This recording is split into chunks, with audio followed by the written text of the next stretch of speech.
প্রধান উপদেষ্টা থেকে শুরু করে উপদেষ্টা পরিষদেরও তাদের সমন্বয়ের অভাব এবং তাদের যেহেতু রাষ্ট্র পরিচালনার অভিজ্ঞতা নেই, এই জন্য তারা লেজের উপর অবস্থা তৈরি হয়েছে দেশে, আমি যেটা মনে করছি। জনগণের ক্ষমতা জনগণের হাতে হস্তান্তর করতে হবে। অনির্বাচিত সরকার দীর্ঘদিন থাকলে সেখানে বিভিন্ন সমস্যা তৈরি হয়, রাজনৈতিক সংকট, অর্থনৈতিক সংকট, অস্থিতিশীল পরিস্থিতি এগুলো তৈরি হচ্ছে। আমরা দেখতে পাচ্ছি যে তৃতীয় শক্তি, এই যে পরাজিত ফ্যাসিস্ট আওয়ামী সরকারের দোসরা, যাদের লুটপাটের টাকার কোনো অভাব নাই,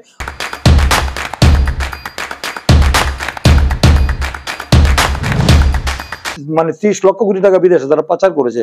সেই টাকা দিয়ে তারা বাংলাদেশের অস্থিতিশীল পরিস্থিতি তৈরি করে, একটি এনার্কি সংঘাত সৃষ্টি করে আবার দেশে একটা অন্য শক্তি আসুক, এটা তো কেউ কাম্য নয়। না করলে নির্বাচন হবে, সেখানে যদি দুই একটি রাজনৈতিক দলেরকে মানে ইয়ে করার জন্য তাদেরকে আগামী দিনে তাদেরকে একটা ভালো জায়গায় নেওয়ার কারণে যদি উনি চিন্তা করেন, তাহলে তো তিনি তার নিরপেক্ষতা হারাবেন। তিনি বিশ্ববিজয়ী, নোবেল বিজয়ী, বিশ্বনন্দিত ব্যক্তিত্ব, তারে আমরা মানুষ মানে অনেক শ্রদ্ধা করে ওনাকে, ওনার প্রতি মানুষের অগাধ আস্থা, বিশ্বাস, এবং আমরা এখনো ওনার প্রতি আস্থা রাখতে চাই।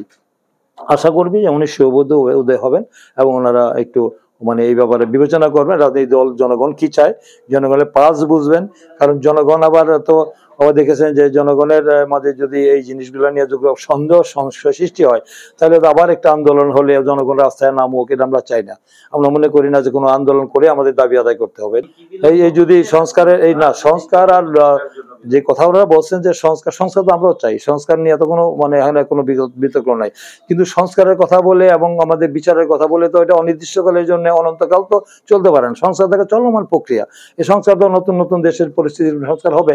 জাতীয় সংসদে যারা নির্বাচিত তারা সেই সংস্কারগুলো কি করবেন, যেগুলা এখন নির্বাচন করার জন্য যেটা দরকার এটা তো অনেক আগেই, এটা তো আমাদের দলের একটি দফা রাষ্ট্র সংস্কারের বিষয়টা তো আমরা চমৎকার ভাবে আমরা জাতির কাছে উপস্থাপন করেছি। রাষ্ট্র আমাদের যে রূপরেখা দিয়েছে আমরা দফা রাষ্ট্র সংস্কারের, ওটার মধ্যে তো সবকিছু আমাদের ইতিমধ্যে নাই। আজকে সেই বিএনপি যে একটু বৃহৎ দল, আমরা চাই যে একটা নির্বাচন হবে একটি অবাধ, সুষ্ঠু, গ্রহণযোগ্য, ইনক্লুসিভ, ক্রেডিবল, অংশগ্রহণমূলক ইলেকশন।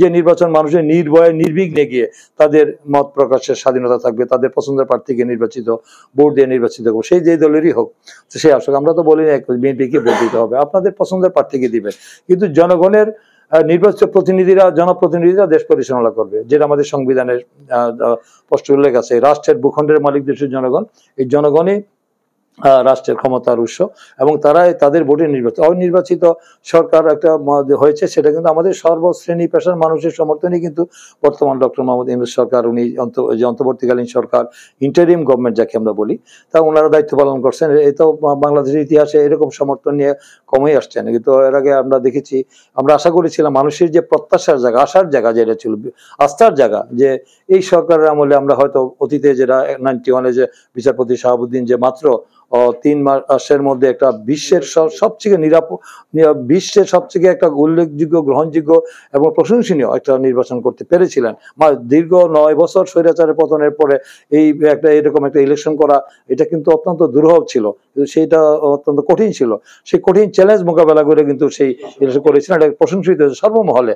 সেই নির্বাচনে কিন্তু টু শব্দ কেউ করতে পারেন দেশি বিদেশি ভাবে, তো সেই যদি করতে পারেন। পরবর্তীতেও আমরা দেখেছি 36-এ 2001-এ আমাদের হাবিবুর রহমান সাহেবের সাথে এবং আমাদের সে লতিফুর রহমান সাহেবের আমলে, সেখানে কিন্তু সেই বিচারপতিরা সম্বন্ধ 3 মাসের মধ্যে করেছিলেন, কিন্তু 10 মাস পেরিয়ে গেল, এখনো পর্যন্ত তারা নির্বাচনের রোডম্যাপ এবং দিন তারিখ সুনিশ্চিত করতে পারেননি। এগুলো নিয়ে একটা আমাদের মধ্যে একটা মানে নেতা কর্মীদের মধ্যে, জনগণের মধ্যে মানে আস্থার সংকট তৈরি হচ্ছে এবং এই সরকারের নিরপেক্ষতা নিয়ে একটি বড় প্রশ্ন দেখা দিয়েছে। নিরপেক্ষতা নিয়ে যে তারা কি চাচ্ছেন, তারা কাকে ক্ষমতায় আনতে চান, তারা কি মানে জনগণের ক্ষমতায় বিশ্বাস করেন না।